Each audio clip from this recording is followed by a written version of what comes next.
I'm Renee Williams, And I'm Billy Thomas. and welcome to another edition of From the Woods Today. We're talking about maples and different things, different diseases, how to identify. We've got several different things going on today. No doubt, Renee. It is the kind of that season, if you will, here in Kentucky, where some of our maple producers are getting ready or in the process of tapping their trees. Next week we're going to actually have a full-on maple episode about kind of maple days coming up in February here. But today we're going to look at some other parts of maple. We do have Laurie Thomas is going to be on. She's going to be doing a segment on maples of Kentucky, and we've got a few different maples here in the state, so we'll learn about some of those different ones. This could be really important if you're thinking about ever tapping your trees, knowing which ones are maple trees, right? So, and we also have Dr. Ellen Crocker with us, as always, and she's going to be doing one segment for sure on what's bugging my tree, and depending on timing, we've got another smaller segment on some maple diseases. We'll see how we get there, but we're glad to have you all with us. If you are joining us via Zoom, you can use the chat function to interact with us, and if you're on YouTube Live, you can hit us up via email at forestry.extension@uky.edu. But Renee, delighted to be with you in this, kind of cloudy day here in Lexington, Kentucky. Yeah, thank you. And I appreciate you being on with us. And because we wouldn't have a show without you. So let's go ahead and get that show started. So, Lori, if you'd like to get on. Hey, how's everyone on this cold day out there? Exactly. So you're going to tell us how we can even identify a maple tree if we wanted to start tapping them later. Absolutely, absolutely. I know we talked about this would be kind of a good segue to whet everyone's appetite for our upcoming Maple Days that will be happening in February. And I know Billy's going to talk a little bit more about that. But two great opportunities to get out and learn about maples, learn about the process of tapping a tree, and learn how to make those wonderful products. I believe February 3rd and the 17th. I'm going on around our maple with our maple producers in the state. So we kind of wanted to kick it off with identifying the maples we have here in the state. And I know next week is all maples, all about maple tapping, I know, on the show. So we'll get started here with identifying some of our maples here in the state. Thank you, Laurie.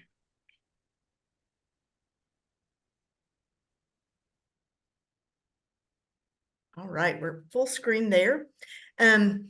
So while this is titled Maples of Kentucky, I kind of wanted to kind of pull back a little bit and real quick give a brief overview worldwide, because maples are found throughout the world. And worldwide, we have about 200 different maple species in the Acer genus. There's two genuses in the Aceraceae family, and the Acer genus has the most. It has 200 different species, and they are a mix of trees and shrubs. And the maples are scattered throughout the northern hemisphere, but they're most abundant in the Himalayan mountains and central China. But they are also obviously found here in North America. I mean, they're found from Alaska to Canada, and then down through the mountains, all through the United States, down into the mountains of Guatemala. So all the way, we've got them up in Canada, all the way down into Central America. And there are 13 different species that are indigenous to the United States. And of that, there's usually 5 or 6 that are considered economically important. And economically important, it can either be as a wood product, because maple is an important wood, as well as the products that we make from that. Things that think about our tasty maple syrup and our maple treats as well. So we're going to talk about today focusing on the maples of Kentucky. So in Kentucky, we have 6 native maples that we find here out in the woods. We have lots more obviously planted in our landscapes, but we've got sugar maple. That's the one we usually think about when we think of maple syrup. And we have red maple, super common tree. In fact, it's the most numerous stem of type of tree in Kentucky. And then we've got box elder. Now, this is our oddball maple. It looks, as you can see, the leaf looks very different from our sugar maple and our red maple. But it's also an important maple as well. And then there's silver maple. And if you live in a 50s or 60s developed neighborhood, you might likely have a silver maple planted in your front yard. It was widely used in those landscape plantings of new neighborhoods in the 50s and 60s. And then we've got black maple, definitely a forested species here, not super common. And then last, we got the really just delightful striped maple. And so we're going to talk about each one of those and some identification tips on those today.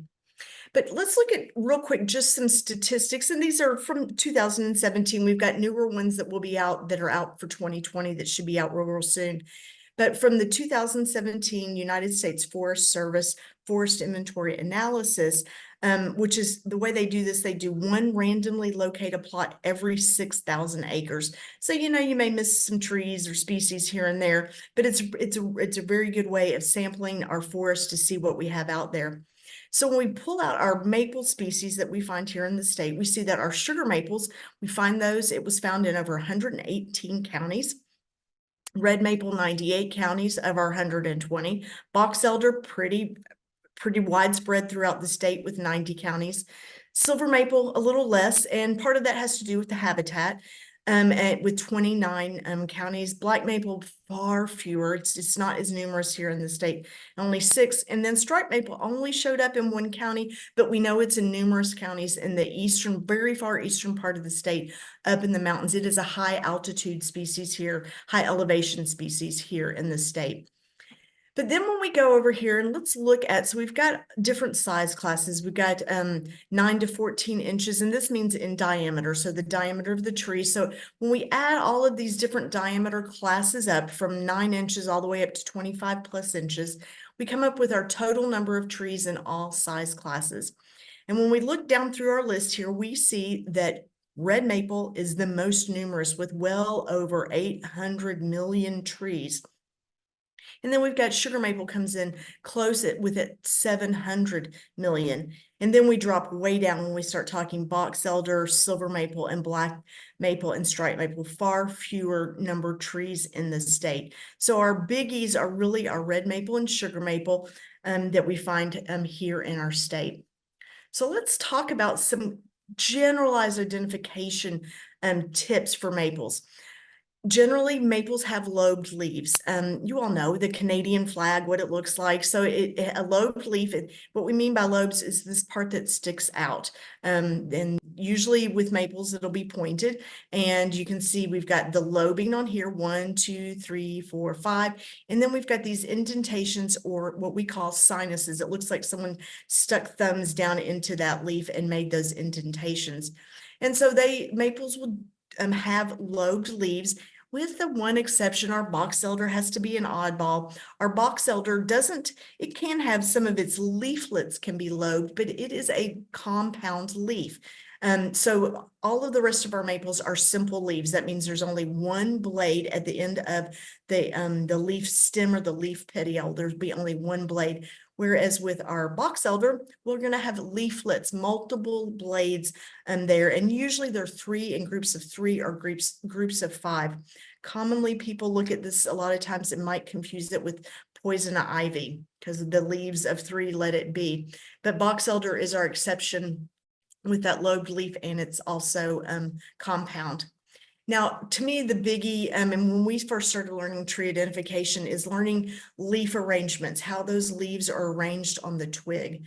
And for maples and ashes, dogwoods, and buckeyes, they are all oppositely arranged. Just like you can see, we've got it circled here, that with those little, the leaves and the leaf stems are oppositely right across from each other on that twig, as opposed to being alternate or staggered along that twig, which would be alternately arranged. And so the nice thing here in Kentucky, we have 4 groups of trees that have oppositely arranged leaves, and maple's one of them. So if you can remember mad buck, the mnemonic mad buck, maple, ash, dogwood, buckeye, you can remember the trees that have oppositely arranged leaves. But in general, just remember maples have oppositely arranged leaves, even our box elder. While it may have leaflets and be compound, those leaves are still oppositely arranged on that twig. And then lastly, the fruit. The fruit is wonderful. As a kid, you all might remember this, the whirlybirds, as we called them. It is a double samara or a paired samara, a winged fruit. So we've got our seed right here, or you can see the seed there, and then there's a wing attached to it, a little wing that's attached, and that wing helps it helps in dispersal, wind dispersal. The wind will carry those slightly heavier seeds with that wing a little bit farther from the parent tree if it's not eaten before then. But maples have double samaras, those paired samaras, and they will look different depending on the species. And we're going to go through each one of our species and kind of compare some of those differences. All right, let's jump in with sugar maple. This is the one we usually think about when we think about maples anyway. It is one of the most well-known and beloved hardwoods in the United States and Canada. I know when I was in New York in college at summer camp, the trees were beech, birch, maple, and spruce. And it was, I mean, there were maples everywhere. It was beautiful sugar maples. It's the state tree of New York, West Virginia, Wisconsin, and Vermont. That's just a testament to how important it is that it's a state tree in so many different states. It's also called hard maple or rock maple because the wood is really hard. It's very shock resistant and it's very durable. Think about basketball courts, think about bowling alleys. Those are made with rock maple, hard maple, or sugar maple. In fact, we've been looking at, I know they've been looking at the Louisville Slugger plant as using sugar maple as a possible substitute for ash, white ash, which is what is traditionally used with the Louisville Slugger. It is a slow growing species, so when you're planted in your landscape, something to keep in mind, but it is long lived. It can live up to 300 to 400 years, and it typically grows, it's a good sized tree, 80 to 120 feet tall, and it can get as big as 3 feet in diameter, so a real beauty out in the woods. It's native to the eastern and northeastern North America, and you can see that in the range map up here. We don't see it a whole lot in the South. It dips down into Tennessee, with just smatterings over in North Carolina and the mountains of South Carolina and in Georgia as well. But it is really what we think of as into that Midwest, East, Northeast species. And it's a common forest tree in Kentucky. We saw that with the statistics. It occurs in rich, moist woods and in coves. Think about ravines where those little streams are. It's shady, lots of moisture. You probably are going to find sugar maple there. It likes those sheltered locations. It grows best in moist, but well-drained, loamy type soils, not super sandy, wants some loamy soils. And it is considered a very shade tolerant tree. So it'll do well growing underneath other trees and kind of hang out there for a while until it can, maybe the canopy opens up and it can take advantage of that sunlight. But when we get into some identification, when we're looking at our sugar maple, the leaf is palmately veined. And what that means, we get the little diagram on here. Each one of those veins starts from the base of that leaf right at the stem, and it kind of goes out palm shaped. And there are 5 veins to go with the 5 lobes. So it has 5 lobes, 1, 2, 3, 4, 5, and it's got rounded sinuses. And so instead of having a sharp V, which we'll see with red maple, it's got a much rounded, looks more U-shaped or like your thumb. And it has entire margins. There aren't little teeth, little serrations along those margins there. It's nice and smooth. There may be a little indentation here, but for the most part, it would be considered an entire margin. The leaf color, fall color, you can see here, red, orange, and gold. Beautiful fall color. See somewhere here, see it in the summertime, a lovely leaf, provides great shade, but here we see just the beauties of it in the fall, a real looker with our fall colors. Now the flowers, they appear with or slightly before the leaves, so they might even pop out before you start to see those leaves emerge in the spring. And the fruit is, again, that 2-winged samara, but it's got a nice horseshoe shaped. It looks very much like a horseshoe, real thick, big seed and a pretty stout wing on there. And it's green and when it's immature, and it ripens to brown in the fall. Now, what we're going to notice is not all of our maple seeds ripen at the same time, and that can also be another helpful tip.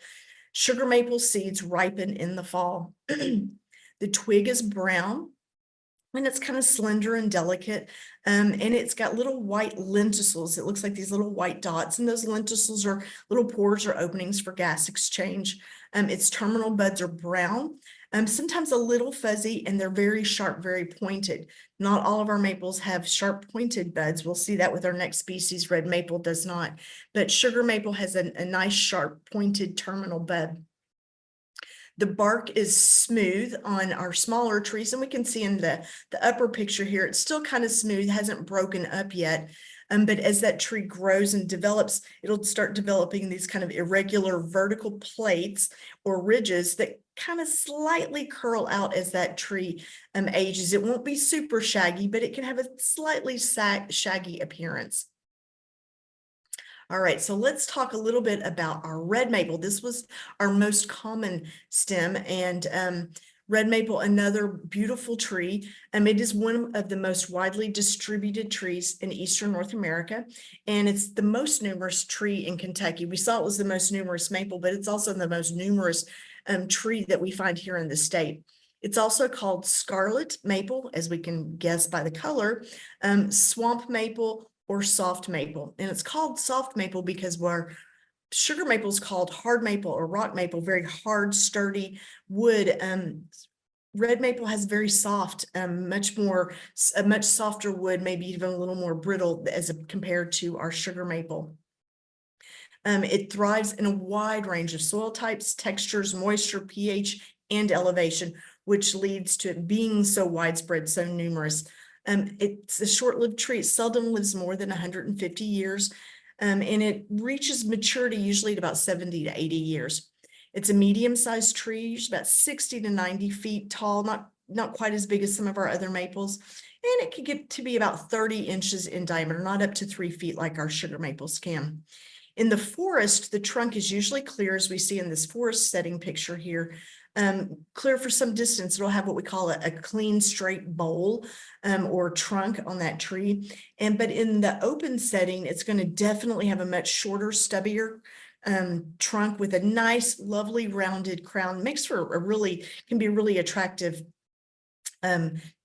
tree in our landscape, one for the form and also for the color as well. It is shade tolerant in the northern part of its range, but it's much less shade tolerant as it moves into the southern part of its range. But as we get into some of the identification of the tree, you'll notice the leaf. If you think back to the sugar maple, there is some differences here. It is a 3-lobed leaf, whereas our sugar maple had 5 lobes, so we can see our 3 lobes. It has serrated or toothed margins. So think about it like a serrated knife. It's got these teeth or these little serrations all along the edges. They're not uniform, but they are serrated. It has V-shaped. You can see that sharply V-shaped sinuses between those lobes, whereas our sugar maple had the much rounded lobes. The leaves are usually about 2 to 4 inches long. And the fall color varies from yellowish to red. You can see them both in the forested setting or in your landscape setting. The reds are what people usually think of, and especially with some of the varieties that we plant that are of the red maple variety, like sunburst and whatnot, crimson and out there, beautiful red colors in the fall. Now the flowers are small and usually bright red, but occasionally they can be a little bit yellow. And it's one of the first flowers, the first to flower in the spring, but not the first. And it's a lovely little flowers. The fruit it's small, on the small side for our maples. It's 1.5 to 3/4 inches long. Again, that paired samara. The wings aren't nearly as divergent. They don't spread out nearly as far as some of our maples do, and it doesn't look horseshoe shaped. It looks more V-shaped, and they're often reddish. Everything about this tree, there's a lot of red with our red maple. They ripen in late spring and early summer. So remember, sugar maple was in the fall, but our red maple ripens in late spring, early summer. Twigs are reddish. Again, red maple. It has a reddish twig. It's shiny, tends to be shiny, and it again has those small white lenticels on there. And the buds are usually rounded or blunt as compared to our sugar maple. The bark is smooth. You can see in the upper picture here, light gray on our young trees. And it becomes darker and breaks into long, scaly plates as it ages, as we can see in this picture here. But those plates will stay a little more intact. They won't curl back like we see with our sugar maple, and lastly with our silver maple. All right, so now we'll go on to our box elder. Now, box elder is yeah, it is. Look at the range map. It is the most widespread maple in the United States. We see this tree all across from the East Coast, all the way over into California, all the way up into Canada, all the way down into Central America. So it is the most widespread maple in the United States. It's a medium-sized tree. It only grows usually about 40 to 60 feet tall, and it can get about 1 to 2 feet in diameter. And it typically has poor form with lots of sprouts along the trunk and often multiple trunks. And you can see this is just a great image of what a typical box elder looks like out in the forest. Lots of sprouting. That is not an attractive tree, not something we might want to plant in our landscape necessarily. It is a fast-growing tree, and it's short-lived. So if there's an opening somewhere and it seeds in, it's gonna germinate and it's gonna sprout up and it's gonna grow fast. Only lives to maybe about 75 years, maximum 100 years. We kind of think of this a lot of times as a weedy tree. It's an important tree in our landscape, so it's great for soil erosions. It's important for wildlife, but a lot of times when people are thinking more about a manicured landscape, it can be kind of a weedy tree. And it does grow on a variety of sites, but it's mostly found in our riparian communities along streams, rivers, and ponds, but it can come up out of those sites as well. But when we look at identification on this one, it's the one with the compound leaf. Remember, we talked about the oddball one. It does have a compound leaf, and you can kind of see it in this picture here. These two, this is the actual leaf. There's the leaf stem and this another leaf stem over here. They grow opposite from one another. But this one has, our example here has 3 leaflets. It can have 5 leaflets. I think our next picture has 5 leaflets on it. And it had the margins of these leaflets are coarsely serrated, not nearly as finely serrated as the red maple, but coarse, big, much farther apart teeth on there. And its fall color is yellow. It's not usually pretty showy. Leaves change color and they drop.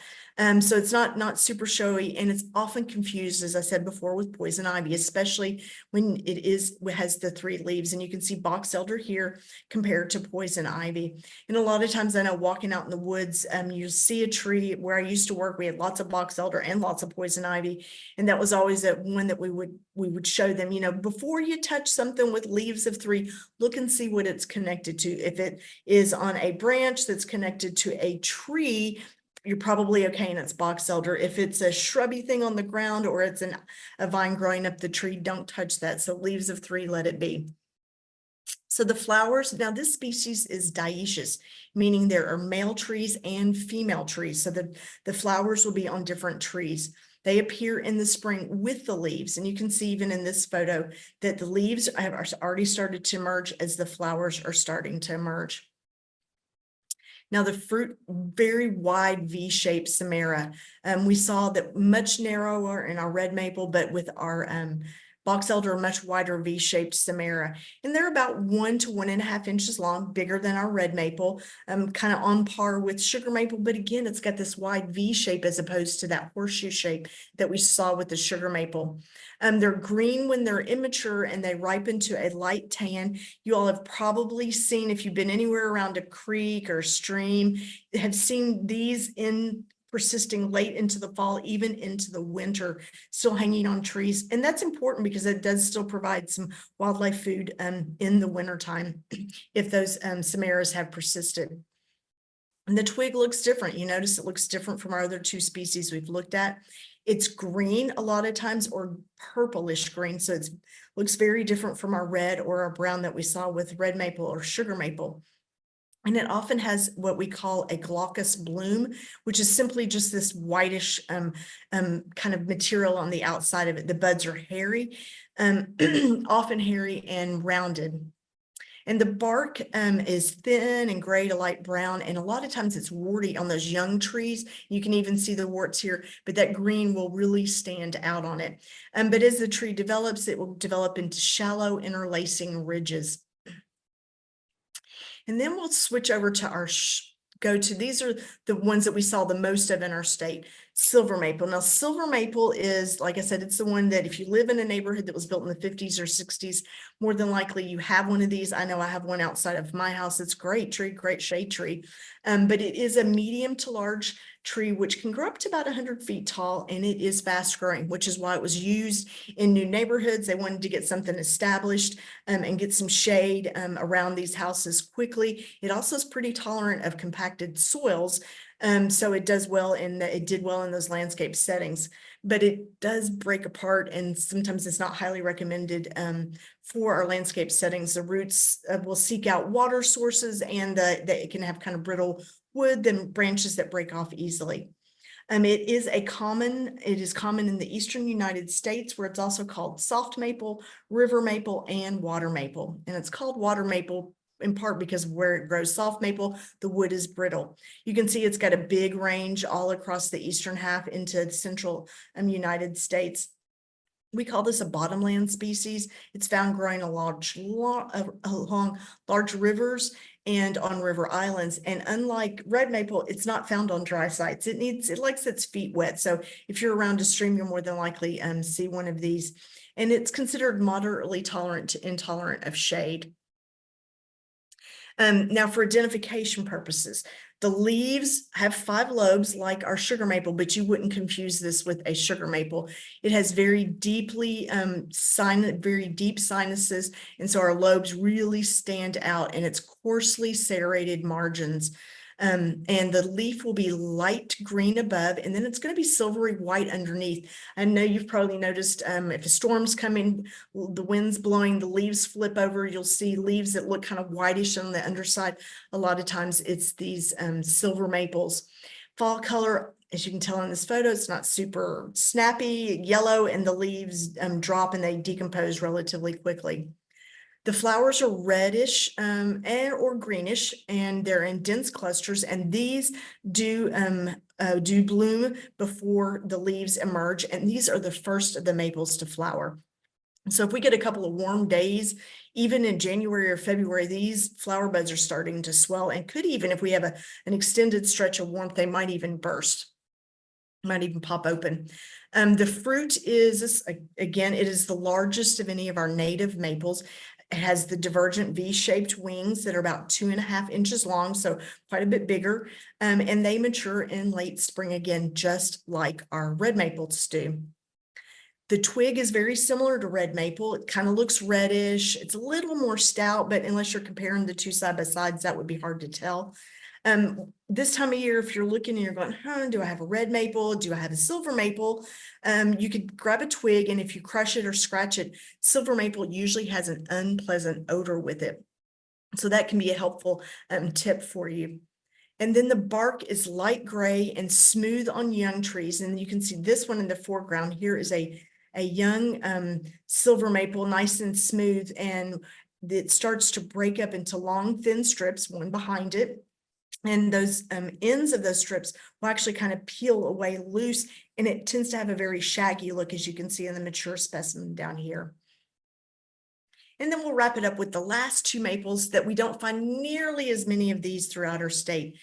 There's black maple, and it is closely related to sugar maple in habit, range, and quality and use of wood. And it looks a lot like our sugar maple.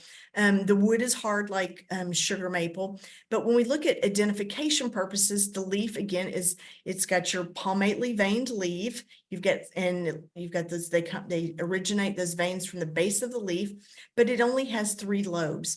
And it has entire margins. There's no serrations on it, but it also often has a wilted look, like the leaf is kind of nodding its head, dropping down.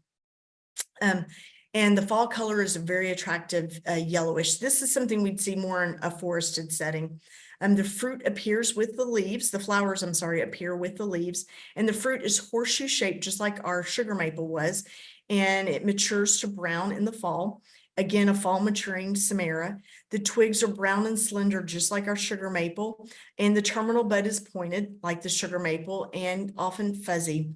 And the bark is generally dark gray brown to black on older trees, and it can be furrowed. It'll look a lot like sugar maple. Its range is smaller than some of the rest of our maples. And then we'll wrap it up with striped maple. And this is a great little tree. Striped maple is widely distributed over the northeastern quarter of the United States and southeastern Canada, as you can see in the range map. It is really a northern species, but we do find it down along the Appalachian Mountains, and that's where we pick it up in our high elevations here in Kentucky.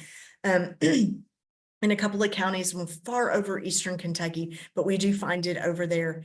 And for it is usually a small tree to large shrub, 30 to 50 feet tall. For identification, it has 3 lobes. And in fact, the leaf resembles a goose foot, and it has serrated margins all along the edges. And the flower, this again is one that has male and female trees. We have male trees and female trees, so it's called dioecious, and it has yellow-green bell-shaped flowers.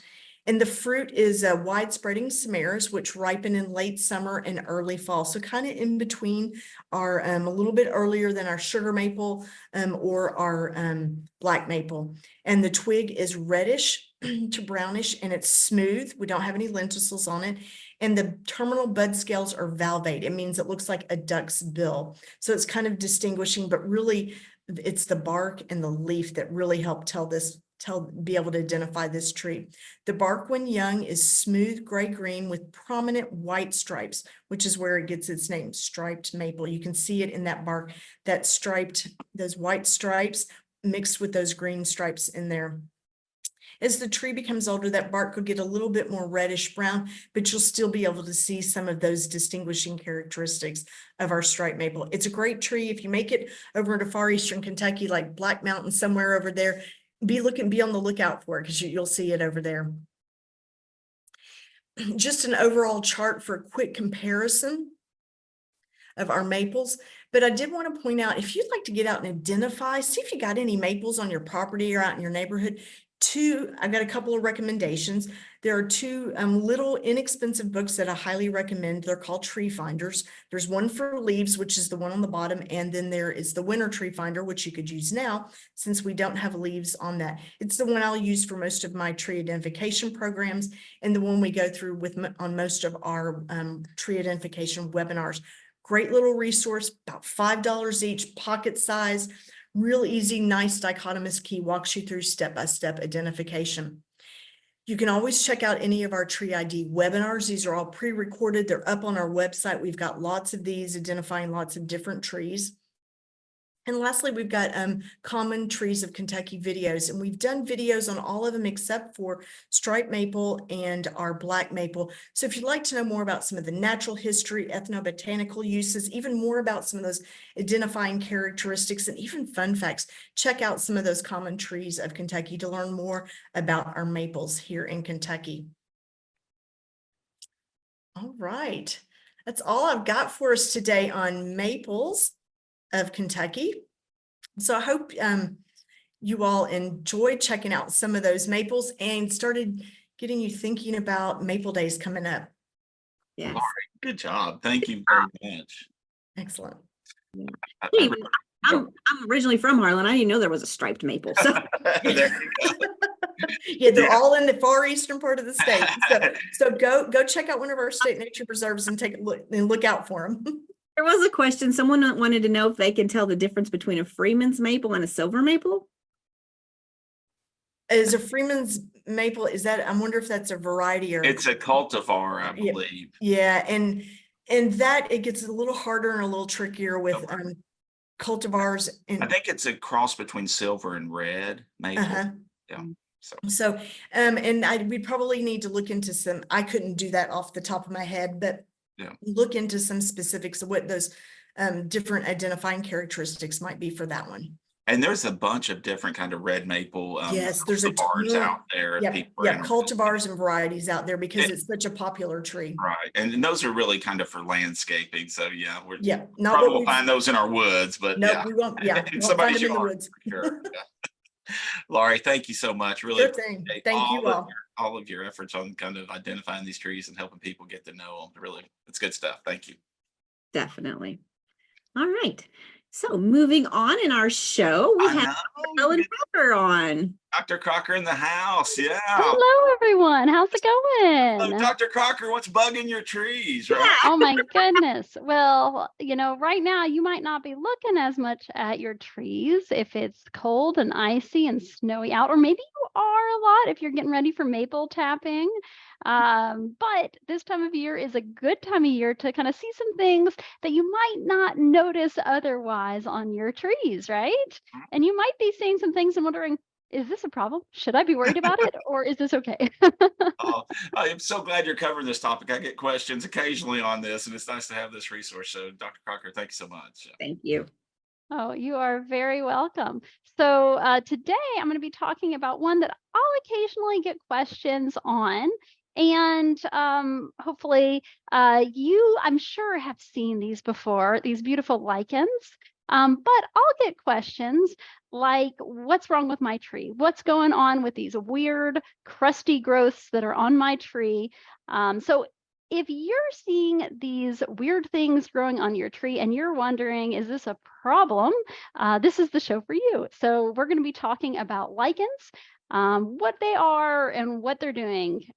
So what are lichens? They're fascinating. They are actually not just one species, but a combination of different species living together. So they are not penetrating the tree. They're just living right on the surface, in this case, of this branch, but it could be lots of other things too. Could be a rock, could be a building. And they are anchoring themselves on this thing. And while they might look like parasites, they aren't actually taking things from that. They're just growing on it. And they get energy from sunlight through photosynthesis, just like plants would, and then will grow really slowly. Lichens are really amazing because it's a combination of a fungus that is kind of the hard structural component of that lichen. It's providing like the shape and the form, and then an algae that is photosynthesizing and bringing in energy. So these lichens have really fascinating, as you might imagine, life cycles and reproductive forms because they aren't just one species. You have the fungus, you have an algae, and some of these lichens have other associates. They might not just have one fungus, but maybe have more of a filamentous fungus that's providing this hard exterior and a yeast. Some of them have cyanobacteria as well that are associated with them. And we're really just starting to understand a lot of things about lichens.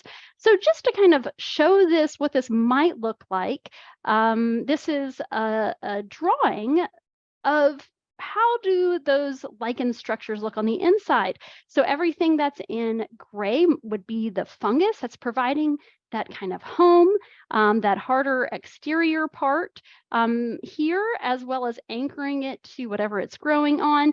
And then embedded in there, you've got this protected place for the algae to grow and photosynthesize. So they're getting sunlight in and turning that into energy on behalf of that partnership there. Abundant lichen growth on the trunk of a tree or in the canopy is commonly considered a sign of a problem in that tree. However, it's a common misconception that the lichen is harming the tree. In reality, the lichens aren't hurting the tree at all. They are just growing on the surface of it. So you can see this shrub is just totally covered with lichens. The lichens aren't really doing anything bad there, but there is some truth to them being a sign of a problem, in our region at least. If you see lots of lichens growing in the canopy of a tree, it tells you that that tree is relatively slow growing, since the lichens are easily attached and anchored to it, and that there's sufficient sunlight filtering through the canopy to support those photosynthetic hitchhikers. So while no fault of the lichens, both the kind of slow growing nature of the trees and the large canopy openings in our area can be red flags for trees. If you have a tree that's growing fast and has a really dense canopy, not a lot of sunlight is going to be getting through. But if you're seeing a lot of lichen growth up in the canopy of a tree in our area, in my mind, it's a bit of a, what's going on with that tree? While this is totally normal for some species and on some sites, it could be a sign of a more serious problem or stressor in others, or in other parts of the world where that's far more common. So ecologically, lichens play a lot of really important roles. They can thrive and grow in really challenging environments, everywhere from our forests to deserts to the Arctic. So really, really hardy organisms, and they can be a key food source for many different species. Insects might feed on these lichens, birds might use them in their nests, animals might feed on them. Even humans have been known to use them both kind of medicinally and in dye making. So, a lot of different roles that these lichens can play. It's estimated that around 6 to 8% of the Earth's land surface is covered by lichens. That's kind of hard for us to imagine here, but in other parts of the world, if you're talking about boreal forests and tundras, it could be one of the most common ground covers, and it can also grow in much warmer areas. It can completely cover trees in different parts of the world, especially areas that get a lot of moisture. And there are lots of different species that are part of this kind of lichen partnership. Tens of thousands of different species. Many lichens are also sensitive to environmental pollution and disturbances. So depending on which species you're seeing, people have used that as a metric of levels of health of these different systems. So a lot of different things that lichens are doing, even though most of the time we don't really notice them. So what do you look for when you're looking for lichens? There are many different shapes and colors. As I mentioned, there's lots of different species, so they can look really different depending on what they are and where they're growing. In general, the shape is determined by the fungal partner in this relationship. And the color is determined by the algae or cyanobacteria that are living within them. Some are going to be more leafy and some are going to be more crusty. In our area, they're mostly going to have this greenish or gray look to them. But there are a few different terms that people use to describe how these lichens look.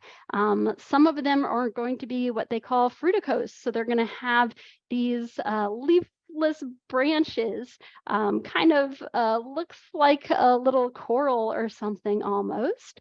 Others are going to be more leafy, almost plant-like in shape. And you can see these flat leaf-like structures on this one. And then some are going to be more crusty, kind of tightly stuck to some surface, be it a rock like this photo or something else. And there's lots of other different ways that lichens can grow and look like. In our area, again, you're mostly going to see this kind of green to gray color. And they can change how they look a lot depending on moisture. When it rains, they'll kind of grow in size, become more vibrant in colors. So you might not notice it until we've had a lot of rain. And then you're like, what is going on with my tree? What is happening? Why is it covered with this stuff? So a few different lichens that you might see in our area include things like this green shield lichen, very common on bark and trunks of trees. This really cool beard lichen here with these amazing growths. Reindeer moss, I always feel like when I see this, it's kind of just magical, especially after rain when they are nice and moist. They're so soft. And then when it's drier, they dry up and become really crispy. These smooth rock tribe lichens that you might see covering large rocks, really large leafy structures on these. and this script lichen, which I think it looks like, some mysterious elven writing or something on the rock. I think they look really cool. And then one I think that a lot of folks have seen that have this red pigmentation that goes by the common name of British soldiers. So these are just a few lichens that are commonly found in Kentucky. But if you want to learn more about the lichens that are here, visit the Kentucky Lichen Project on iNaturalist, and you can contribute to the great work. This is headed up by Kendall McDonald with the Office of Kentucky Nature Preserves. She is the true lichen expert for our region and has a lot of expertise about lichens. And you can also look through the different species that people have been finding. What are people seeing in your area? So in terms of lichen lookalikes, there are a lot, and it's pretty hard to tell them apart sometimes. There are lots of different fungi that at different points in their life can kind of look like lichens. So this is a fungus that's causing these really swollen cankers on this beech tree. Nectaria cankers or Endothea cankers can look like this with this orangish pigmentation, and that's the fungus sporulating. But of course, that kind of looks like a lichen. Now, lichens do have fungi as a part of them, but this is a totally different thing. Similarly, something like, in this case, hypoxylin canker causing this sunken smooth patch on a tree. In this case, again, that's the sporulation of the fungus. The fungus is growing in the wood of that tree, and then it's producing these structures to produce spores to make more fungi. Or you might even see something like this. These are more fungal fruiting bodies. These are mushrooms that are growing on a log. And you can kind of see the structures on the underside of those. Lots of different fungi here, as well as moss, and probably some lichens on that log as well. Another thing that you might confuse for lichens would be parasitic plants like this mistletoe. That is also going to be photosynthetic, but in this case is going to be sucking some water, perhaps nutrients from that tree as well. So not just living on the surface, but embedded into it. More problematic than something like lichens. It's the same with the fungus. The fungus, the different fungi that I showed, those are going to be living in that wood and causing more problems probably for their hosts than a lichen, which is just growing on the surface. And you might see some moss and think that's a lichen. Some lichens, in my opinion, look a lot like moss. Then there's nostoc, which is actually a blue-green algae, which is a cyanobacteria. And I think it's fascinating. So this is something you might see in a really wet spot in your yard. It might just all of a sudden be covered with this green slime stuff and be really gross looking. You might be super concerned about like, what is eating my yard? Actually, it's just growing there. It's not causing any damage to anything, but it could cause a slipping hazard to you, so you might not want it there. It's just growing and thriving in that high moisture environment. This is a fascinating thing on its own, a bacteria that you can see with your eyes, and the fact that not only does it photosynthesize, but it also fixes nitrogen. Very unusual and interesting, but not a lichen. So back to what should we do about lichens on our trees? The good news is that you don't need to do any management. You don't really need to worry about this. Lichens are totally harmless on your trees and no control is needed. If you did try to remove them, you'd have a greater risk of actually damaging the tree in the process. Instead, if you're seeing abundant lichen growth in your trees, and that's an unusual thing in your area, I'd take stock of what else is going on. Is it just a really slow growing tree and that's why you're seeing a lot of lichens? Or is there some potential stress or decline in that tree that's contributing to that? If so, you're going to want to think about how can you promote the health of your tree overall. And that's always a good thing to be thinking about, lichens or no. So with that, thanks for joining me and learning a little bit more about lichens. Really fascinating, and while they commonly grow on our trees and add to our environments, not a health concern for them. So we'll go ahead and stop that. Well, thank you. That was very interesting. I'm telling you, some of the stuff you show us, I'm just like, oh, and then I'm like, well, that's kind of cool. So, Well, I think it's really cool that lichens are a partnership of different species. We see them and call them one species and one thing, but actually it's this little miniature community of fungi and algae living together. And there's still a lot we don't know about what's going on with lichens. So I think that's really cool. Well, I would say, Dr. Cocker, thanks to you, we now know a lot more than we did just 15 minutes ago. That was awesome. That really was. Really, really Well, appreciate it. if you really want to learn more, reach out to Kendall with the Office of Kentucky Nature We might Preserves. have to get Kendall on the Let's get show, her and on the maybe show. I think Yes. people would appreciate and enjoy that. But no, your segment was awesome, and it addressed many of the things that people ask about. And yeah, some of those I'd never seen before. They look so cool. I mean, it was awesome.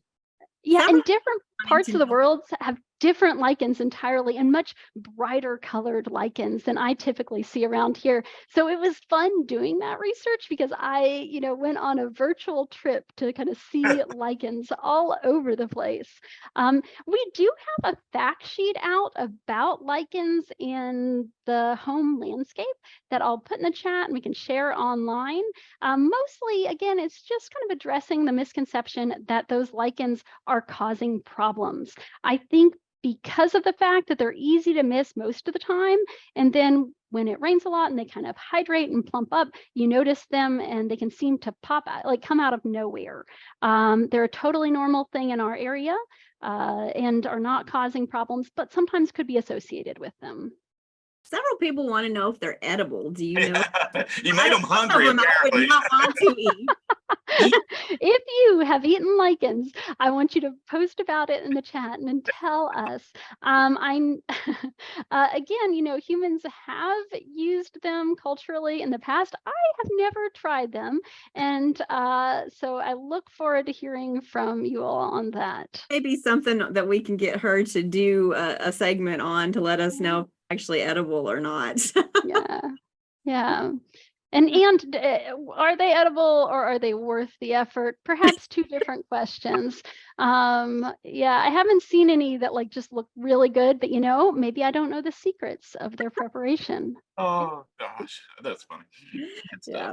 So I know we're running short on time, but you were gonna just kind of tell us just a little bit about some maple diseases, and are there a lot out there that are harming the trees and that kind of thing?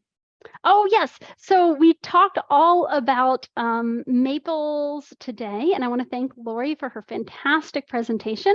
And I just wanted to mention that since maples are such a popular landscape tree, we look at them a lot, right? And there's lots of different diseases, especially foliar diseases, diseases on the leaves of maple that tend to pop up each year. For the most part, though, the good news is that kind of like lichens, although these foliar problems on maple, which typically are caused by fungi, might look kind of really concerning, most of those are not major health issues for the tree. They might look bad, they might pop up in the spring or early summer. The leaves might get kind of brown and crumpled with black spots on them, but the kind of major ones that we see in our area are bacterial or maple tar spot, which will pop up late summer. It's a fungus. We also see anthracnose and maple leaf blister, which is kind of more like late spring, early summer. Those are also fungi, and those are all native diseases. Fungi that are from here have grown with those maples for a long time. And while they might look bad and cause some leaf drop, very rarely are they a serious health issue for the tree. Most of the time they cause us, some pause and some concern, and then it resolves on its own. Now, there are some more serious diseases of maple out there, especially for stressed trees, and a lot of our landscape trees are stressed. And if you've got questions about them, I encourage folks to check with their county extension office and learn more. Yeah. And, we did do a show one time on maple diseases. We did a segment. And so if you just go to fromthewoodstoday.com, you can, search that up and we will have that information there for you. And I have one more plug that I want to share with the group today before we head out. If you want to learn more about trees, their health, diseases, insect problems, invasive plants, anything forest health related, I've got a great opportunity coming up for you. We've got our Kentucky Forest Health Conference happening at the beginning of February. It's going to be happening February 7th here in Lexington, Kentucky at the football stadium.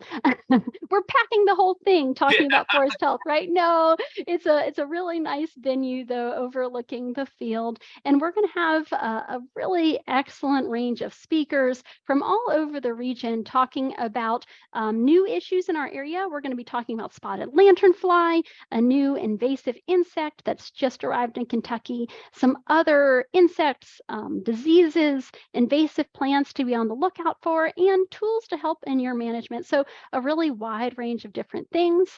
If you're interested, make sure to check it out online and get registered. We do have a limited number of spots, so make sure to reserve yours early. And the cost is $35 and it includes a lunch. So we hope to see you there.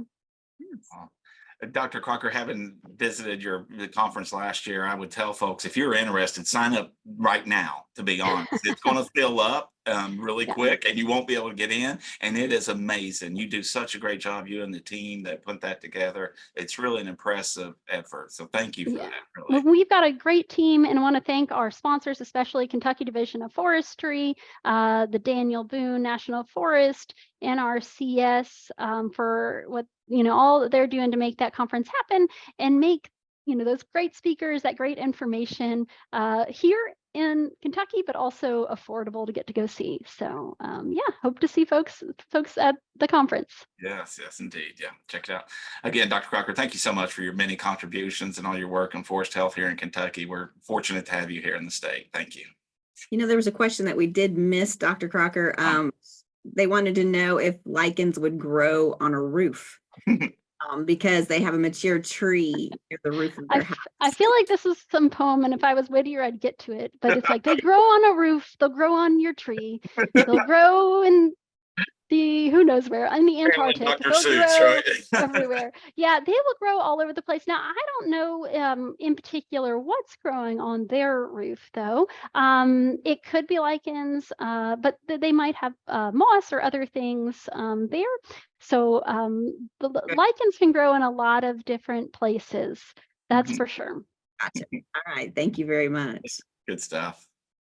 So, good stuff today. We really had a great show talking about all the different things of maple and then lichens as well. And then next week, this is kind of just a let you know how do you find out about that maple tree. And then next week, we're actually going to show you how to, tap it and talk about tapping and maple syrup and all things, I guess, maple syrup and maple.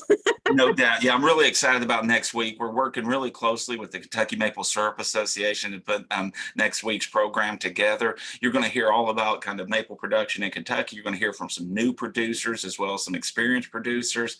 We're also going to spotlight the producers that are going to be participating in our 2024 Kentucky Maple Days, which take place on February 3rd and February 17th.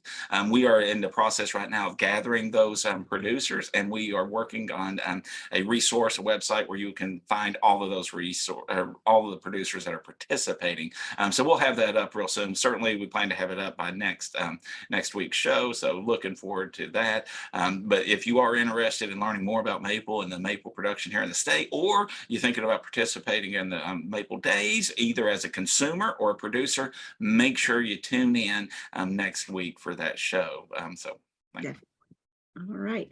Again, if you have any questions whatsoever, you can go to fromthewoodstoday.com. There's a little form there you can fill out. You can give us show ideas, which, it's a brand new year, Billy. So That's right. I've got a clean slate and I'm starting to schedule shows. So, if you have an idea, please let us know that. Oh, yeah, no doubt. We want to be a resource and for you all out there who care about our woodlands and wildlife and natural resources in the state. So if there's anything you need to know more about to try to make you a better steward or a more informed citizen, please let us know and we'll try to do our best to find those resources for you. Definitely. So we will see you next week to talk about maple syrup and more maple stuff. Or maple stuff, yeah. Get maple your sweet stuff. tooth ready. It's going to be sweet one next week. So Exactly. Oh, okay. All right. So take care and we'll talk to you soon. all right. Bye, everyone. From the woods today.